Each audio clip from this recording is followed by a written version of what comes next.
Rusty metal coating. Starting with 2 coats of our black primate, we're going to show a bunch of different ways to get a rusty finish with our metal coatings. Now, you don't necessarily have to use the black primate. In this case, we are using the black, but it's not going to change anything if you use the red, the white, the yellow. If you use a mixture, it doesn't make a difference because it's not going to show through. The color is just to have a color. There are many videos that show and cover the metal coating process, the primate, and everything that goes with it. But just as a quick synopsis, you don't need to brush it on. You don't need to apply the primate in any specific way. I'm brushing it on here because I don't mind a little texture when I'm doing rust. I think it's completely adequate, if not appropriate. So you could spray this on with the HVLP sprayer like we do in other videos and it'd be completely fine. But essentially here we're using a cast resin, and this will work exactly the same on virtually any surface. We've done it on cardboard and wood and plaster and actual metal and all sorts of different materials. So if you can get the primate to adhere super well, then everything's going to go well after that. And that's one of the benefits of using the primate. Next, we're going to use 2 coats of our Iron B, and then we're going to do a coat of the Tiffany green. Now, again, we've got other videos that will cover this more specifically, but we have applied 2 coats of our Iron B and our in-between coats, and we are applying the Tiffany green to the wet Iron B, and it takes a while to kick in. A lot of the times we'll hear from people that it's been 20 minutes and we haven't heard anything, but that's pretty normal. Just give it some time. Here's about 15-20 minutes later, and you can see there's a little bit of reaction coming on. It takes a little while, so be patient, let it work itself out. There are a few circumstances that I will do something after about 15-20 minutes, and this is one of those circumstances. You can see a pretty heavily pool in the crease of the eye there, so I'll take a Q-tip or an end of a piece of paper towel, something very small, and barely touch it. So this is a couple hours later, and you can see that rust is really starting to finally come in. And I just wanted to show that timeline where it does take time. So just be patient. So 24 to 48 hours later, you can put a clear coat on it. And here we're going to use the ClearGuard matte. And you really want to make sure that you're at least waiting the 24 hours. And if it's lower temperature or higher humidity, that's where we say wait the 48 hours. So just be patient with it. You don't want to push it too fast, too soon. But here it is after the fact. The next one we're going to show you is Tiffany green again, but we're going to put a little twist on it. So the Tiffany green is the more popular choice for rusting the metal coating, and that's why we show it most often. We'll show some other options as well, just so you have choices. But the difference in this one is we're going to add a steel wool layer. And this one does draw out the process a little bit more, but I think it gives a really nice, more kind of a rugged, left alone in the dirt for a few years kind of look. And it starts off exactly the same, and you can see our reaction wasn't quite as good here. And it could be that the metal coating dried out a little bit, it could be that there was a fan on, or something along those lines, but essentially we didn't get a great reaction, and that's where this is super handy. So this is just 4/0 steel wool, and all of our videos and literature and everything says that you cannot burnish the B coating on the metal coating, and I'm not really trying to burnish it. I'm not trying to take the patina off, and that's usually what that is actually indicative of. We're trying to say that you can't burnish off the patina. In this case, I'm kind of just moving it around on the surface, very light pressure, and you can see I'm just trying to like get the metal flakes off of this steel wool. There's a lot of different ways you can do this. Some people will use just metal filings and everything. I find this is a much more reliable way to do it. And then I'm going to put Tiffany green on again. What that does is it makes the Tiffany green now react with the iron particles left behind on the steel wool. And you can see I'm really putting a lot of patina on this one just because I want a good, vibrant reaction this time. I don't want to come up a little short. So I'd rather put a little bit more on and not have to worry quite as much. But the Tiffany green doesn't really react with the old Iron B that has dried out so far. Now the benefit of doing the 2-coat application essentially like this is you can see we've got a really dynamic look because we have the Iron B and Tiffany reaction, and now we have the Tiffany and the steel wool reaction. And I'm going to go over it with a brush just to get some of the loose stuff off.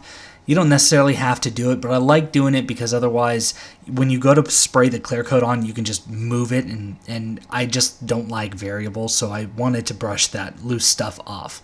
And so we're going to use the ClearGuard EF matte, and once we got 2 coats onto that, we'll go ahead and get that up on. Next, we're going to implement the tan patina. Now, this is using tan at 50% dilution. If you've been a connoisseur of our videos, you may have heard us talking about diluting tan. Otherwise, it becomes really white. And you can see here, even at 50%, it is pretty opaque white. You can see some of the iron coming through, but I don't like doing tan on its own. And you can see I'm trying to run some of the excess off because I went too much, but I wanted a full cover, and I was getting a little spatter with the sprayer. So I went a little heavier, I'll run the excess off. And now I'm going to do the Tiffany green. Now what this does for us is, one, helps break up that tan finish a little bit, but then we'll get the rust component as well. I love using a rusting agent, whether it's Japanese brown and tan on actual steel, or Tiffany green and tan in this case when we're using the metal coatings. But I like using the two, it gives a really nice dynamic. And so we'll just kind of get that extra off and everything. And it's going to give us a little bit of a crackly feel because we went so heavy with the tan. So I could have gone with less tan or the Tiffany first, and sometimes I'll do Tiffany and then tan and then Tiffany again, but I think this one turned out really cool. I really liked how it turned out. Next, we're going to mix tan and Tiffany together. And this is a technique I believe we've shown off a couple times, but basically I do 1 part tan, 1 part distilled water, so we're still running a 50% ratio with tan, and then I will cut that in half with Tiffany green. So it ends up being 50% Tiffany green, 25% distilled water, and 25% tan. There's a lot of different ways you can do it. I think we've also done 75% Tiffany, 25% tan. You've just got to play with it and find out what that perfect ratio is for you if you are liking this kind of effect. One of the confusing parts about using the metal coating is a lot of our literature goes for actual metal as well as when you're using the metal coatings. And so one of the confusions that can come with it is which patinas to use. In our catalog, we have started to introduce the part where it says this is meant for metal coatings or this is not meant for metal coatings to hopefully alleviate some of that confusion. But the most popular one that gets confused is that Japanese brown is only for actual iron and steel. It does not do anything on the iron B or iron C, as well as the darkened versions. So for rusting the metal coating, the iron B, the darkened B, and the C variants as well, you really want to do Tiffany green or light green. Here's another one of those times I'm going to actually do a little touch up before the chemical reaction's done, and you can see we've just kind of got this halo white line around the edge, and I didn't want that to be as pronounced, so I'm going from underneath the resin cast and trying to collect the little excess. And if you push it up underneath, you don't disturb the patina. And you can see we still have a little bit of that, so I'm really glad I did what I did do, so it wasn't as pronounced. But now we're going to go in with the light green. And for me, the light green comes in a little bit quicker. Typically, it comes in a little bit darker, and it's become my preferential patina to use when I'm rusting metal coating, but to each their own.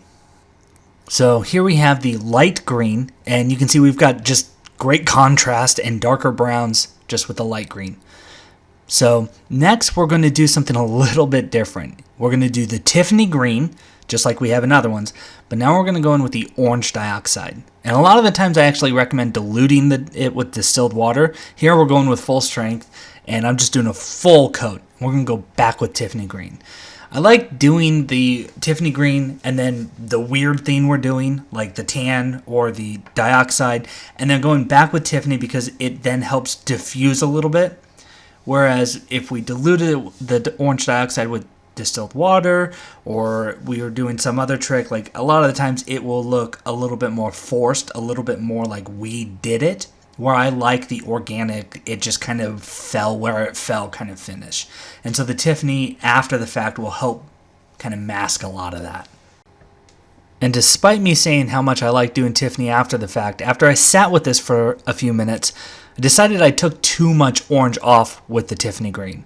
So I went ahead and put another layer of the orange dioxide on. This is probably about 2-3 minutes after the Tiffany green diffused it out, and I'm just going to leave it like this. The only thing I'm going to do is, just like previously, I went around with a paper towel and tried to get some of that excess off. And that was just to try and make it so it didn't have a halo of sorts all around the edge.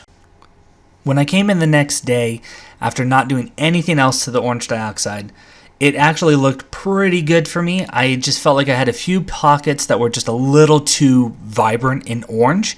And so I took some distilled water here in this Dixie cup and just started brushing it out. And I wanted to brush the whole thing with water to help any sort of contrast. And it actually helped break the orange up a little bit, and I think spread it out just enough that it actually helped tonality-wise to get that color going.